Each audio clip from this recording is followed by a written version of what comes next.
Hey, welcome back. Or hello if you're new here. I'm so glad you found this little corner on the internet. So it is March, I know. And you might be thinking, why is she doing things I'm not buying video now? It's supposed to be a January thing, right? But honestly, I want to gently push back on that idea. Intentional living doesn't have a calendar.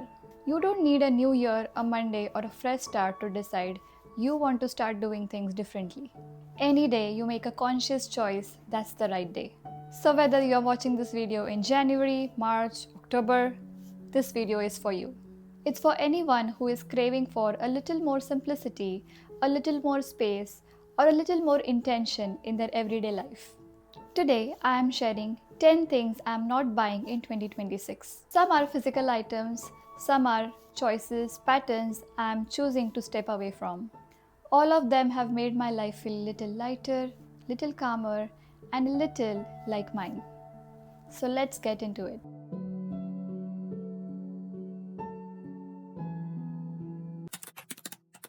My first one is reusable storage containers, especially the plastic ones. For a while, I had so many of these. I was keeping takeaway containers, buying new ones, and stacking them everywhere I can. And they just kept multiplying. And then I started looking more carefully at what was actually there in my kitchen. And I realized it's mostly plastic. And now I'm on this quite little journey to reduce plastic in my home, especially in the kitchen where food is involved. So I decluttered almost all of them, and now I just have few glass containers for food leftovers and meal prep. And honestly, my kitchen feels so much more calm now. I have a very small kitchen here in London, and every centimeter of the space counts. Glass containers take up space too. Yes, that's correct, but they are fewer in quantity. And of course, they feel so much nicer to use. And also safe. And no more hunting for matching leads either. So it's a win-win.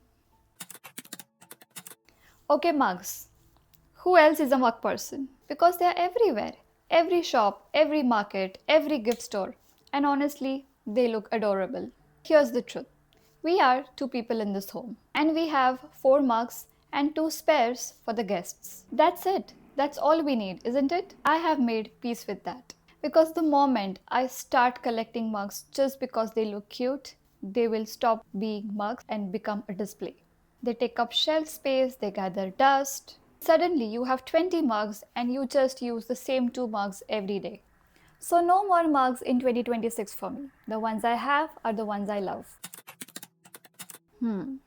So this one is something I really feel strong about.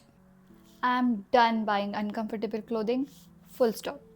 You know that thing, right? People say, oh, it will become comfortable once you break in it. I have learned not to trust that anymore. It's not guaranteed. And life is too short to wear clothes that you feel uncomfortable in or feel restricted for the whole day. Here's the thing.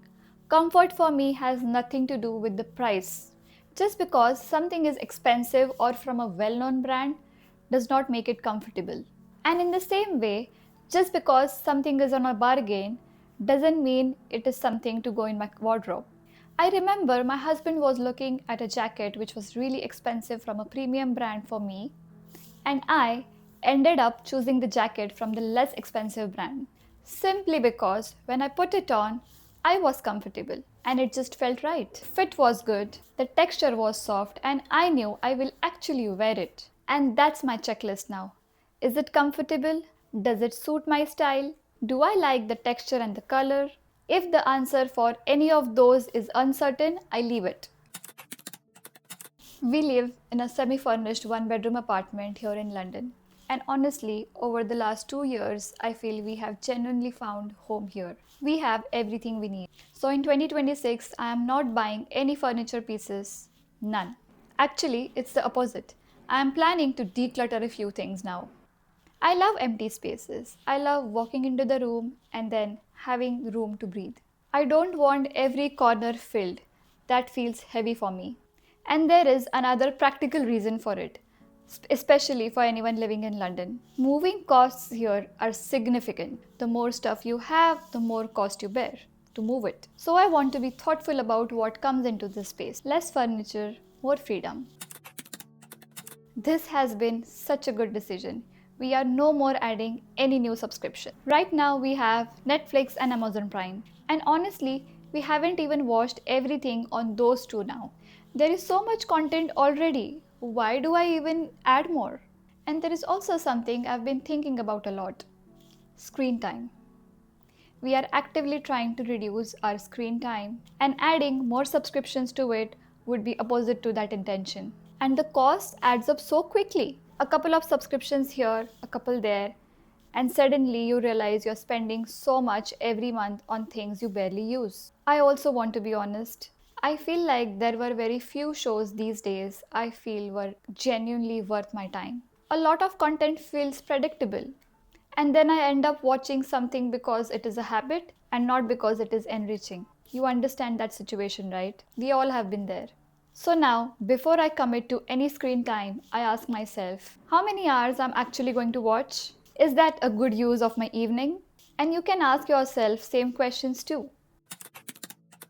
In the last few years, I have made a simple rule for myself around personal care products, for things like shampoos, moisturizer, concealer, and whatnot. And honestly, that was the best decision I made. The rule is quite simple. I only buy a new item when the old one is almost finished, not when it is on sale, not when I see it in a new packaging, and honestly, not because I need to store some extras. I only buy when I'm down to the last week or so of the product. It sounds simple, but it has changed so much. I don't have a cupboard or drawers bursting with half-used products now, and nothing gets wasted. I am no more shopping things just because I want to stock them or I got excited in the shop to buy them.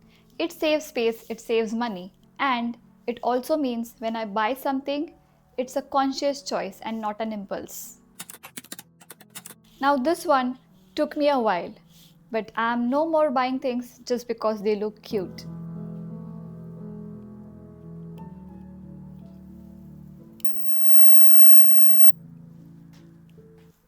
If you're also in the team cute, please let me know in the comments. I would love to hear from you.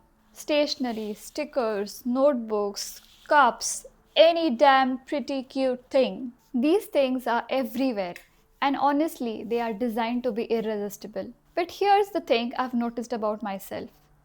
So, I had a collection of beautiful pens, really nice ones. And every time I sat down to write something, I reached for the same two Trimax gel pens.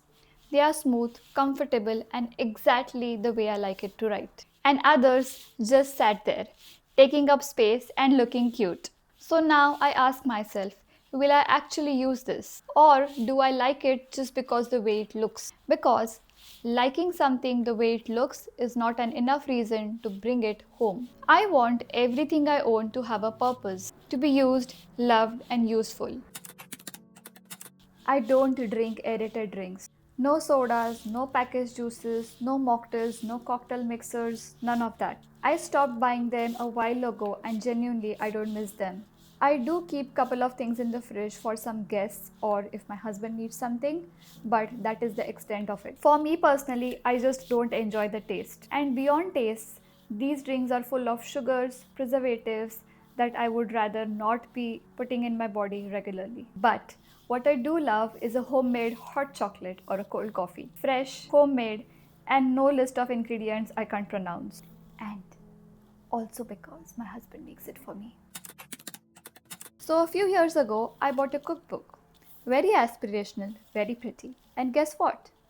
I never opened it because whenever I want to try a new recipe, I straight go to YouTube. It's there instantly. I can watch it how it's made and also it's free. So I stopped buying cookbooks. They look pretty on the shelf, but they are just not how I actually cook. But here's what I have started doing instead. And it also makes me genuinely happy every time I think about it. I bought a simple blank diary and I write my own recipes into it. That was Oreo. Anyway, I bought a new blank diary and I write my own recipes into it. Yes, by hand. Things I tried, things I loved, little notes to myself about what worked and what to change next time. It's something I saw my grandmother do while growing up. There was this one little book of her with her handwriting and lovely recipes. I'm sure it must be somewhere. I need to find it. And it feels so nostalgic and meaningful doing something similar. It feels personal in a certain way that a printed cookbook never could. And the last one. This one matters to me because of the few reasons. I no longer buy aerosol room fresheners. The main reason is the way they make me feel. The moment I spray, I feel uneasy to breathe in that room. They are too strong, too artificial, and I have read so many articles about the chemicals they have in them, and that is something I really don't want regularly in my home. We also have a cat, and genuinely, room fresheners bother him a lot, and that is enough reason for me not to buy them. What I do instead is candles, but, and this is important, I try to be selective. I don't stock up on candles, or I don't end up buying a lot at once. I have 2 or 3 at max with mild, soft scents, not overpowering. And they do something a spray never can. They create an atmosphere. A lit candle in the evening makes everything feel so cozy and warm. And that's something I really value. When one finishes, I'll buy another. That's it. Just few at a time. And that's it. Those are the 10 things I'm not buying in 2026. Some of these might feel relatable to you, some may not fit your life at all. And that's completely fine. This isn't about one size fits all approach. It's about pausing, looking at what you have, and asking yourself, do I need more? If even one of these points made you think, you know what, that's something I really don't need, that's enough. That's the whole point. And that's a wrap. Thank you so much for being here, and I'll see you in my next one.